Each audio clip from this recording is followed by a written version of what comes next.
They told me the valley burned and my daughters did not come home, but I refused to say the word gone. The war had ended 3 days ago, but Queen Saraphell of the Lyron people did not yet know it. She stood at the window of the high citadel, her silver robes pooling around her feet like water, her pale violet hands pressed flat against the cold stone sill. Below, the capital city of Vale moved slowly. Merchants reopening stalls, children peering from doorways, healers moving between tents. The smell of smoke had not yet left the air. Perhaps it never would. Her 2 daughters had gone to the front lines 12 days ago. Saraphell had begged them not to go. She had argued, pleaded, reasoned with every word she possessed. Lorena was 23, trained in the healing arts, not the sword. Avon was barely 20, still too young to understand that courage and survival were not always the same thing. Both daughters had looked at her with the same stubborn fire in their eyes, the fire inherited from their father, who had died on a battlefield just like the one they were riding toward.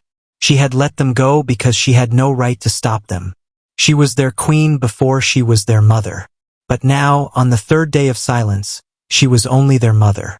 A handmaiden entered quietly and placed a cold cup of tea on the table. Saraphell did not turn around.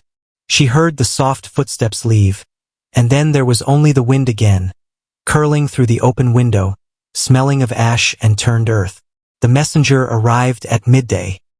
He was a young Lyron soldier, barely old enough to carry a blade, and he entered the throne room with his eyes cast downward in the way people do when they carry news they cannot say aloud. Saraphell descended from her chair before he even opened his mouth. "Tell me," she said. He swallowed. "Your Majesty, the battlefield at Karth Valley. The final charge was heavy. Many were lost." He paused. His hands were trembling. Princess Lorena and Princess Avon were among those who did not return. The surviving soldiers searched. They could not find them. Saraphell said nothing for a long moment. "Could not find them," she repeated carefully, "is not the same as dead." "No, Your Majesty," he whispered. "But the valley burned." She dismissed him. She walked back to the window. She stood there until the sun moved and the shadows in the courtyard grew long and thin, and she pressed her forehead against the stone. She allowed herself, only for a moment, to make the low, broken sound of a mother who had lost everything. Then she straightened. She breathed. She waited. The stranger arrived at the northern gate just before sunset on the 4th day. He was human. That much was immediately clear, which alone was strange enough. Humans rarely came to Vale. They were uncommon even in the border towns, and to see one at the Queen's Gate, covered from boot to collar in the grime and dried blood of a battlefield, was enough to stop the gate guards cold. What stopped them longer was what he was carrying. He had one young woman draped across his back, her arms hanging over his shoulders, her long purple-pink hair trailing nearly to the ground. He was holding another in his arms, cradled against his chest, her silver-white hair fanned across his forearm. Both were breathing. The guards could see the faint rise and fall of their chests, but they were unconscious, pale even for Lyron, their armor torn and muddied. "I need to see your queen," the human said. His voice was quiet and even. He did not shout, did not plead. He simply stood there with both daughters of the Lyron thrown in his care, as though he had carried them across the world and intended to carry them however much farther was required. His name was David Rohr. He was 26, a former soldier of the human coalition forces fighting alongside the Lyron people. He had been separated from his unit during the final charge at Karth Valley and survived a night hiding beneath the hull of a burned-out war machine. In the morning, crawling out through smoke and broken ground, he had found them. Lorena first, half-buried beneath a collapsed wooden barricade, unconscious but breathing, before she lost consciousness.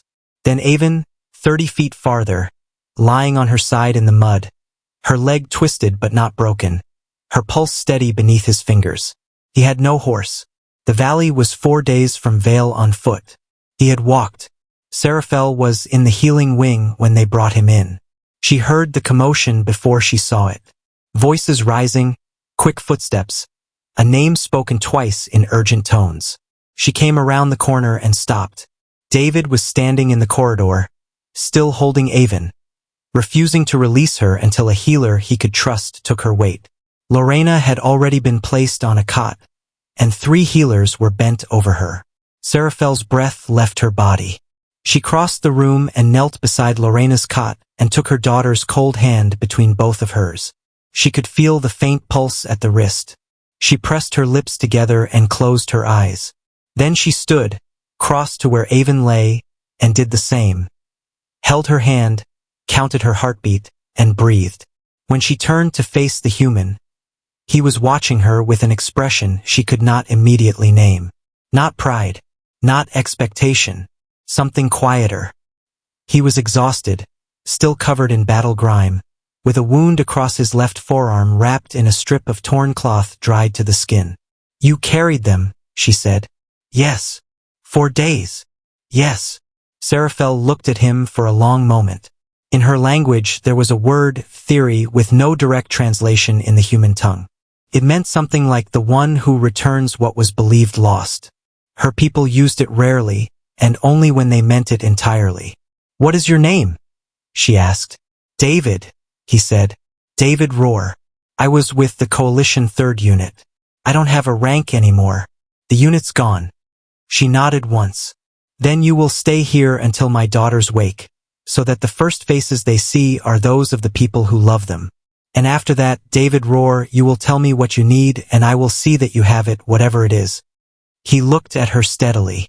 "I just needed them to get home," he said. Saraphell held his gaze, and for the first time in 4 days, she felt the tight knot in her chest begin, slowly and carefully, to loosen. Her daughters were breathing. A stranger had walked 4 days through ash and ruin to bring them back. The war was over. Her children were home.